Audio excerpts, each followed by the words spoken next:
night. Hey. You know, the comedian said, when he says, where are all the men, they say, we're back here!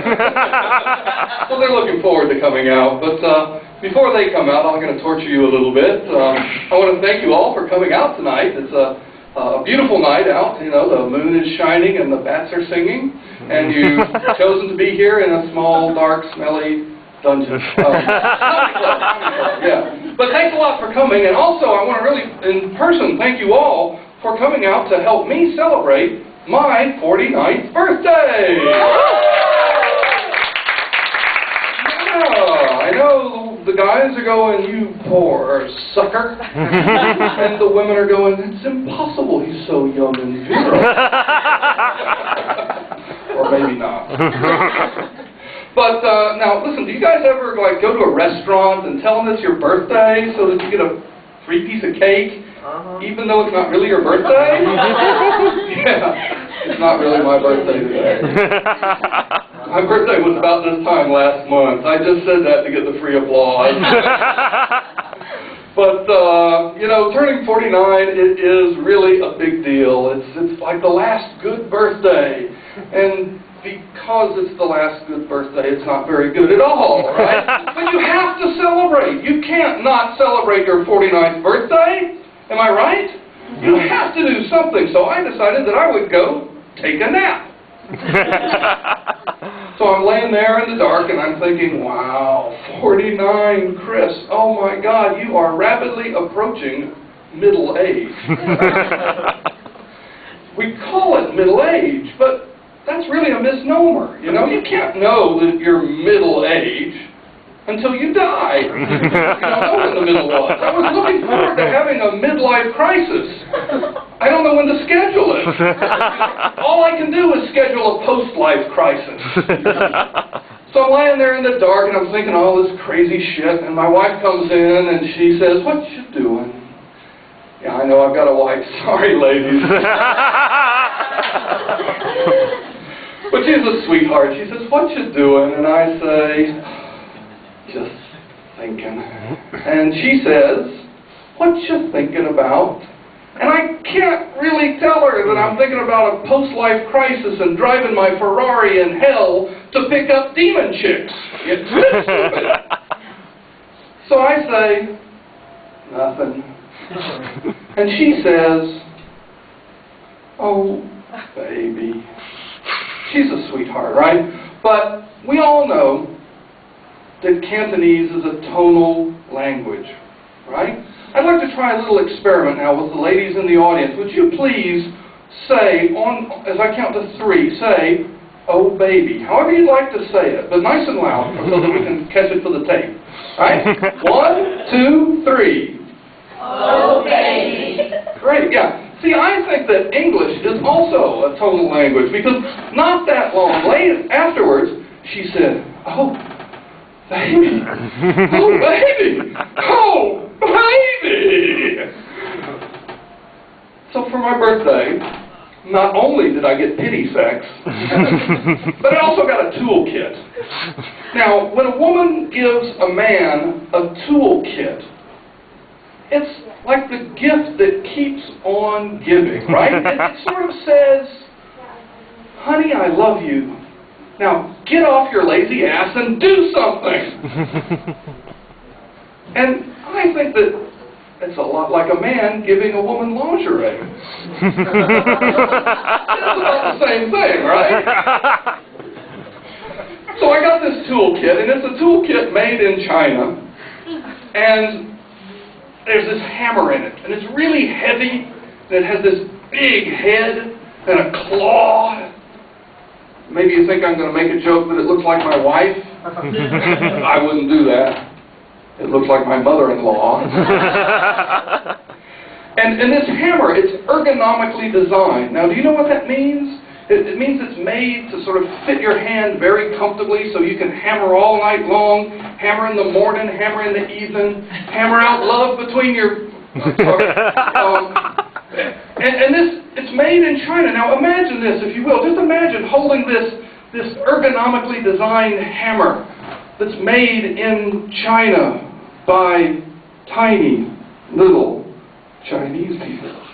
It barely fits my hand at all. It just keeps slipping out. It's like the hammer was made for a woman's hand. So at first I was afraid when she gave me this Chinese toolkit that she was trying to kill me with lead poisoning. But now I know that actually she's just going to bludgeon me to death for the joke about her mother-in-law. The great thing about this toolkit, though, it's made in China, but it's not fake. Yeah, we've had so many fakes. There was an article in the paper the other day about fake dog food coming in from China. And that puzzled me. I thought, how can that be? If there was anything in those cans at all, it wasn't fake, because dogs eat anything, right? How can that be? That's not fake dog food. Ladies, do any of you have a fake purse? A lot of ladies here tonight, I think I'm not getting the truth here, That question is like saying, how many of you had Botox? Oh, I'm not going to hear about that, right?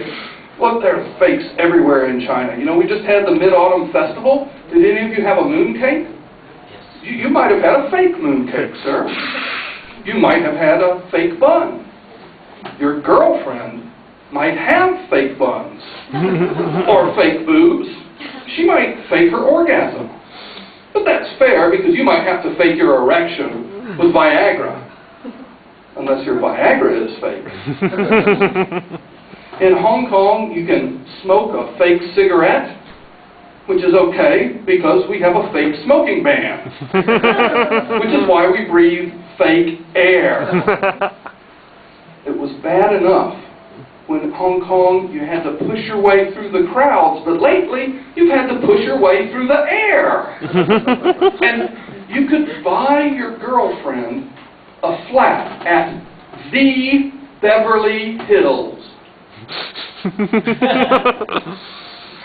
The Beverly Hills is a tiny little flat and a huge apartment complex that advertises itself with photographs of a chateau in France.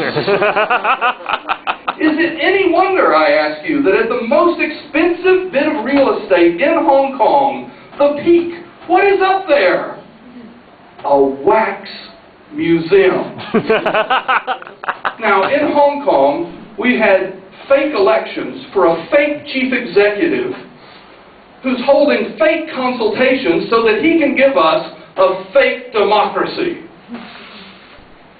Some people get very angry at me when I say that. They say, Chris Coleman, you fucking American, you have no right to say that.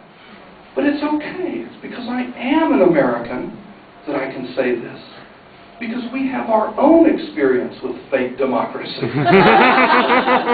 I offer my services not as a critic, but as an advisor. My first advice to the people of Hong Kong is that we should change that slogan from Hong Kong, live it, love it, to Hong Kong, live it, fake it. Even our real stuff seems fake. The Nong Ping 360? Have you been to Disneyland here? We had a perfectly good Star Ferry pier, but they knocked that one down and they built a fake Star Ferry pier. So bizarre. And now they've torn down the Queen's Pier and they're telling us they're gonna put it in storage. Now, I wonder, my apartment is tiny. Where the hell in Hong Kong do you store a pier? Obviously, the only place where there is truth in advertising, the Space Museum. So, in Hong Kong, to be a monument or an antiquity, you have to be at least 50 years old, right? Which means I have one more year. I know, it's not all bad, though. I'm no longer at risk of getting juvenile diabetes. And I have a really nice hammer. Yeah. I know, again, the guys are going, you pathetic bastard. But let me ask you this, guys. Who here got all the women in the room to say, oh, baby.